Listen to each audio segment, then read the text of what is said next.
Coming to America 2 just came out. Is it good? Is it bad? Is it worth seeing at all? We're going to talk about that coming up next.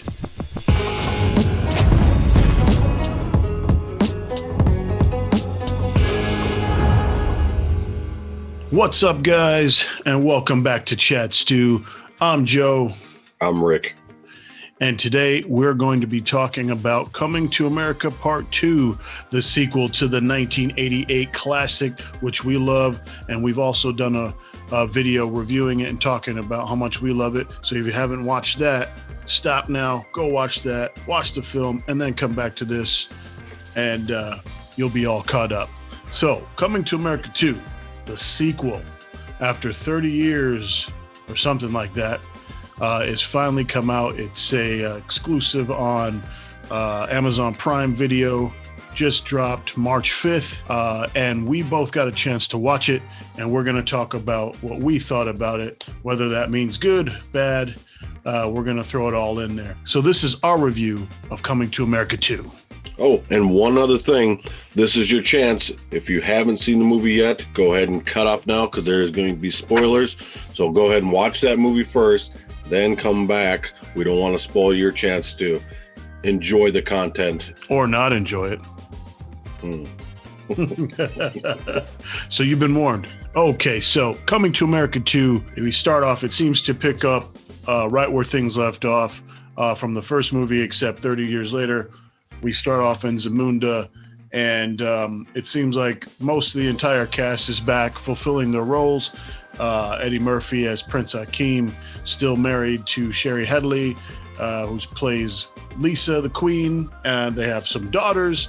And basically what happens is there's the other nation, I can't remember what the nation is called, but from the first movie, the girl he was supposed to marry, her brother is now in charge of that country, and they're not at war, but they're sort of always on the edge with each other. And who's played by Wesley Snipes, General Aziz, and he's always trying to you get the sense that he's either wants to take out Akeem, or he would love to take over Zamunda and insert himself, because they don't have as much power and wealth. Maybe they have poverty going on in the country. So it's always going like this. And it basically comes down to Akeem, with his three daughters, does not have a male heir to the throne, which is needed just in case something happens to him. They can't just come in and take over Zamunda. Akeem finds out that he's got a son, a bastard son in America, so he basically hops back to America, tries to find the son, and with plans to bring him back, insert him into the family, have a male heir, so that he could have an heir to the throne to protect the family and the country of Zamunda should something happen to him. So that's sort of the plot. And then the families evolved. The daughter, one of the oldest daughter wanted to, kind of has the impression that she would be the heir until the son factor comes into it. So surprise to the family and that kind of thing. So the whole movie revolves around getting the son back, getting him trained and ready to be a prince, coming from New York and not having any of that upbringing. And so through that, you run into a lot of the characters who are from the first movie, like the barbershop, Mr. McDowell, like everybody's in there, and they're kind of sprinkled in there, and they run into these characters. That's the bulk of it. That's the main issue of the story, getting this son ready to be prince, to ensure that Zamunda will stay strong and powerful and go on and be unaffected. So let's talk about what we thought. We're going to get into it. Was it good? Was it bad? Is it worth seeing? Let's just dive right in. Rick, I'm going to have you start off with your thoughts. We can go back and forth, and let's just put it out there, man. It's fresh. We just watched it. Let's talk about it. What'd you think? Well, for those out there who have seen our video about Coming to America 1, you had a much more vibrant, excited, happy version of myself talking about the fond memories I have about the movie. and everything that went into it, and just how I related to it, how I used lines from it on a daily basis, and just how much of an impact it had over the years and how relevant it still is to this day. I unfortunately cannot back that same horse with this movie. I'm disappointed. I'm not angry. I'm disappointed. I think because of the time gap between the two films, I understand some of the ways they were trying to head with the movie. But I wasn't a fan, unfortunately. What do you mean by the ways that they were heading with it? You mean like agendas and things like that, and just some of that topics, stuff. Some of the topics. Some of the topics, some of the reactions, some of the ways, the content that they were bringing in, because it's 2021. It's not, in the early 80s. Yeah, late 80s. I think it was 88. Yeah, so it's kind of, things are a lot different. I get it, but anytime the movie got anywhere near hinting at tones of the original, I felt like I was let down by them grabbing something from the original. Like Louis Anderson has maybe 2 times he shows up in the movie, and I see him and I got excited, and then I hear him and I'm just like, it's just a letdown. You bring certain people. It was back. Like he was just there to be there. He was just there to be there. It was like, you think you felt like that with a lot of the characters? They were just there. A lot of the original stuff, they were there to just be there. I mean, the barbershop guys were probably the best that came out of that. But anyone else, for the most part, was just kind of there for the nostalgia part of it, but that nostalgia was ruined because their involvement wasn't justified. Now, do you think with the first one you've had way more time to soak it in and this and that or whatever? Do you think you'll feel differently later on about the film, or do you think that you'll probably feel the same about it regardless of how long goes by? No, I'm not a fan of the movie. Now, do you think it's also because you can't really get away with as much? Seems like today you tell a joke and the entire, all the groups of many names and many nations and many genders and many races will jump on you for every single thing that you do. Do you think that they tried to kind of play it safe at all with the comedy? Because Eddie Murphy's original comedy is pretty raw. Eddie Murphy raw, who's he scared of? He's been out of the limelight and out of the picture for 10 years. So he comes out. Maybe that's just it for you to jump back in. Maybe if that was the thought process and that was the train of thought going into this, that we have to make sure that we don't offend this XYZ people, then he should have never made that movie and he should have done something else. If that was a train of thought, which I don't really think it was, but if that was the train of thought that we got to be careful on every little thing because we might offend someone. I suppose. I mean, if you think that way, you'll just never make anything, I guess. Exactly. So I don't think that was a train of thought on it. I just think that they wanted to pay homage to the original by having certain people pop up here and there. But I think that's where that movie would have made a lot more headway with me, is taking advantage of the people that were in it before and do you have doing solid work with those people instead of following around his son and wasting a bunch of time about, I think his son took way too way too huge of a role in that movie. And you're just like, I don't really give a shit about you. Get back to okay. So the story's about him. Yeah. But the problem is we're invested in everyone else around him. So they're focusing on him. mostly. We're not invested in him yet because we've had much more time with these other characters. So that's kind of, I can see that. What did you like anything about it? I think King Jaffe Joffer, James Earl Jones. Man, he's getting old, isn't he? Yeah, he's old. But I think he had probably the most baller moment in the movie where he's just like, I want to see my funeral. I want it to be spectacular. Yeah, I want it to be spectacular. I want it to happen before I die. Like that was kind of cool. That him just, I want to see my funeral. I had a feeling he was going to die in it though before it got to that point. I actually thought he was going to pop back up like a joke or something like that, but yeah, no, I had a feeling he was going to die during it, which I wish I was wrong about. But Wesley Snipes had a couple moments in there that made me chuckle. He did okay. I was glad that he entourage. The first time he introduced his daughter was pretty banging. But yeah. I don't like him. I don't like Akeem's son going out there and like freestyling around her. Like, shut the fuck up. It was, yeah, very modern. I actually thought, I noticed there was a lot of clips in the trailer that were not in the movie because I just went and watched the trailer after just to, I don't know, I was just clicking through stuff and there's a lot of clips that just weren't in the movie, and that happens.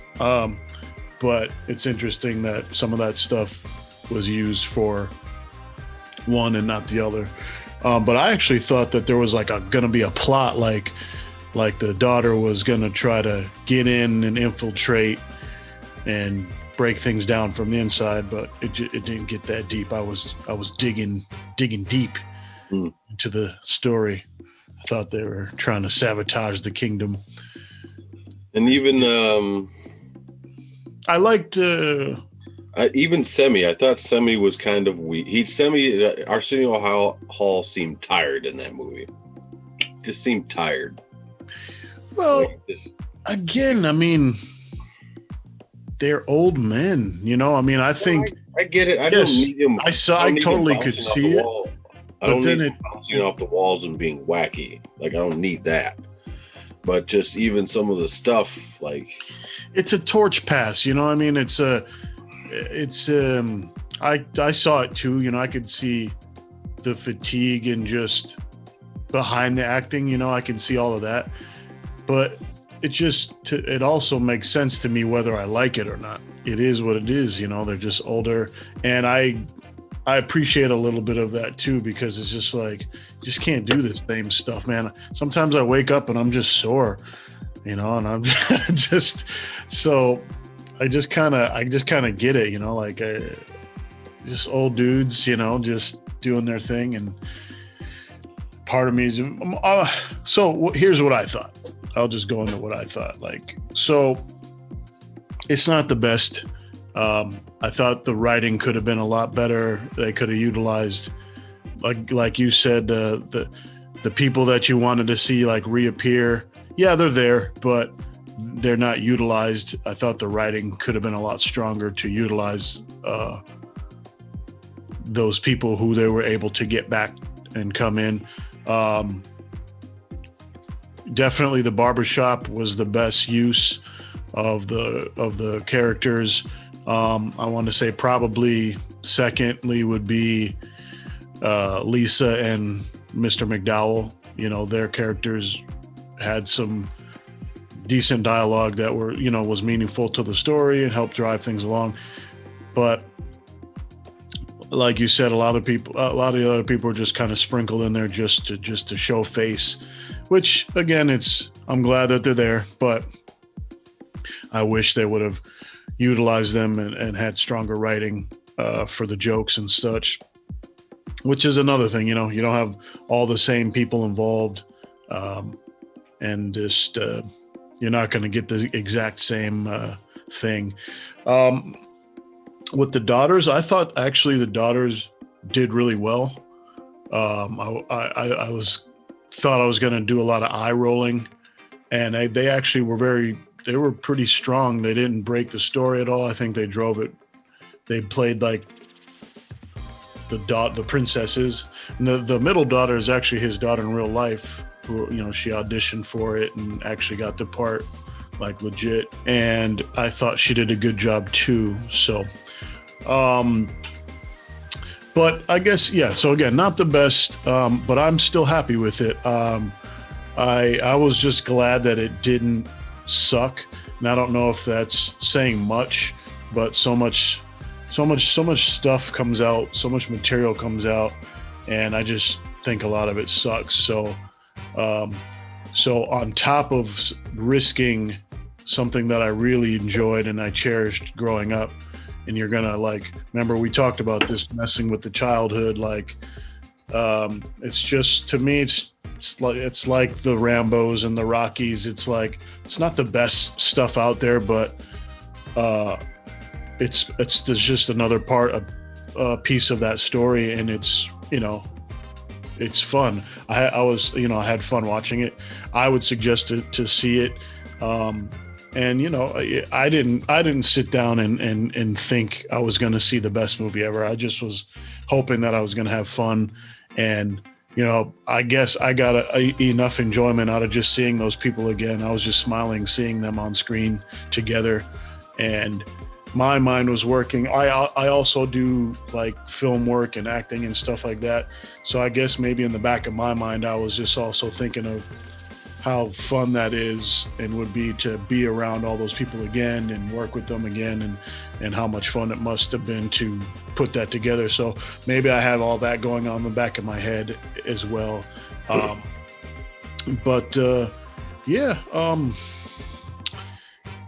Again, not horrible, not the best. I still enjoyed it. I'm going to probably keep it in my rotation. I'll watch it a few more times. And like you mentioned, they spend a lot of time on the son, which makes sense because the story is about him and it revolves around him, it makes sense for the story. But unfortunately, we are, you know, coming from the first movie, we're invested in everybody else around him. And that's what we want to see. We want to see those people interacting and talking, but we get a whole bunch of the son who we're not invested in quite yet because he's the new guy.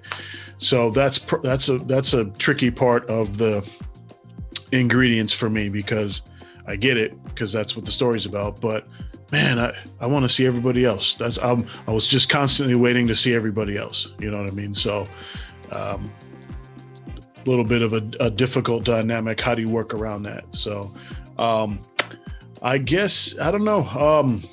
On my first watch, while it's fresh, and my opinion might change as time goes on, but if we're going to rate this, you know, out of up to 5 stars, you know, 5 being the best movie in the world, you know, and, you know, highly recommended, and 0 stars being don't waste any of your time, I'm going to give it a 3.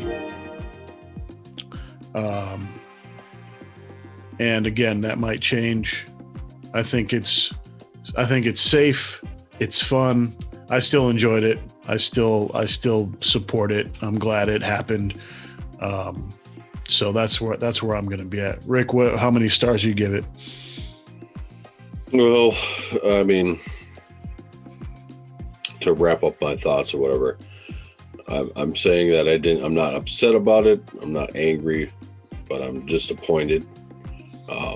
You wanted more out of it. I didn't hate the movie. I didn't hate it. But I was disappointed in it because of the direction I feel as a fan. They didn't go that route, or they, you know, very lightly brushed by some things that they could. That you wanted them to stop and focus on, and by doing that even a couple times, I think would have upped the value that I saw in the movie. And I think there's too many missed opportunities, and yeah. So I mean, if we're got to do a rating from 1 to 5, or 1 to 5 stars, I would probably have to give it a 1 at this point. Ooh, tough. Yeah. I mean, I appreciate the willingness to do it. I hope it wasn't a cash grab. I hope his heart was in the right spot, which I feel like it was. I feel like his heart was in the right spot. I've grab a bunch of these people from the past and to get them all together to kind of reenact, rekindle that movie and stuff like that.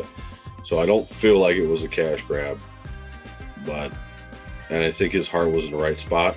I just think, to your point, some of the writing was off. The story could have been as close as it was to the story that it was, but it was just basically children in a general, and it was basically the same movie as the first one.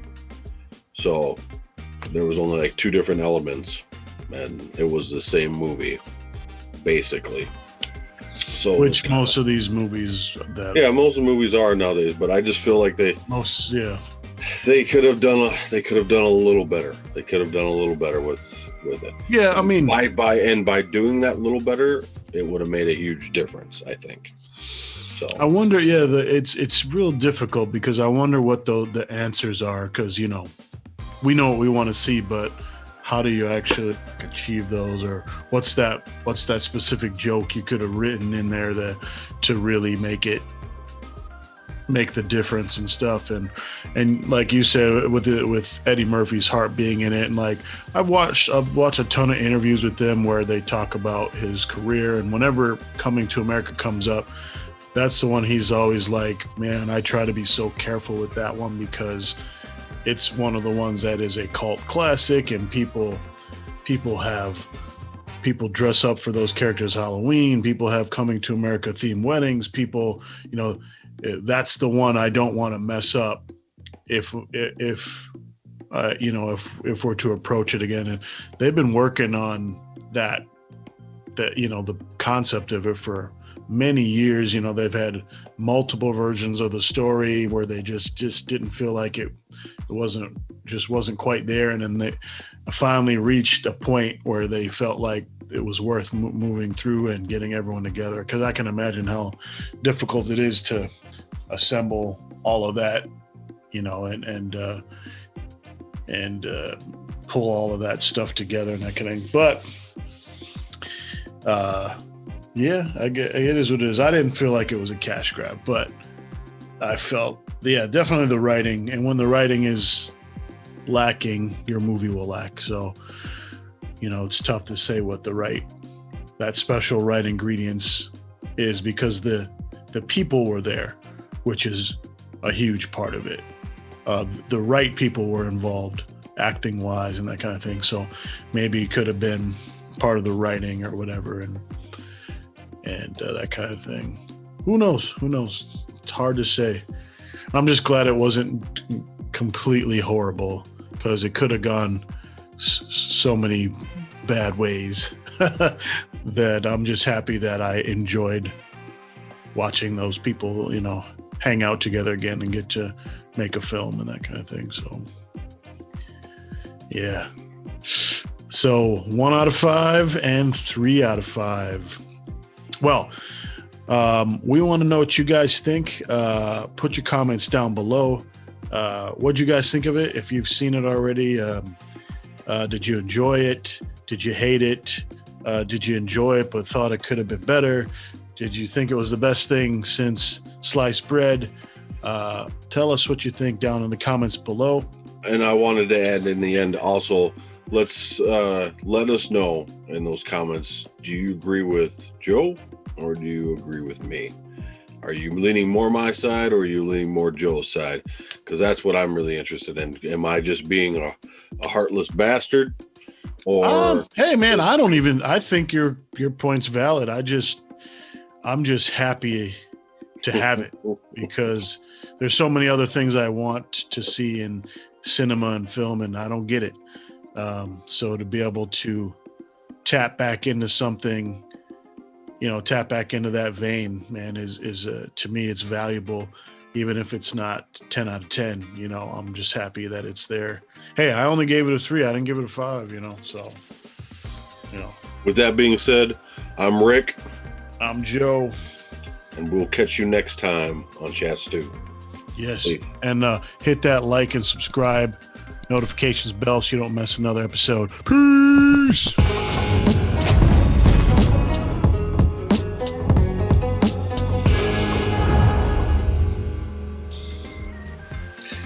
Hey, my dad got us 2 tickets to St. John's game. Maybe his sister want to bring somebody. It's true, man. Even the regular lines are great. What's funny or different about or unique about the line you just said? But as soon as you said it, Fuck.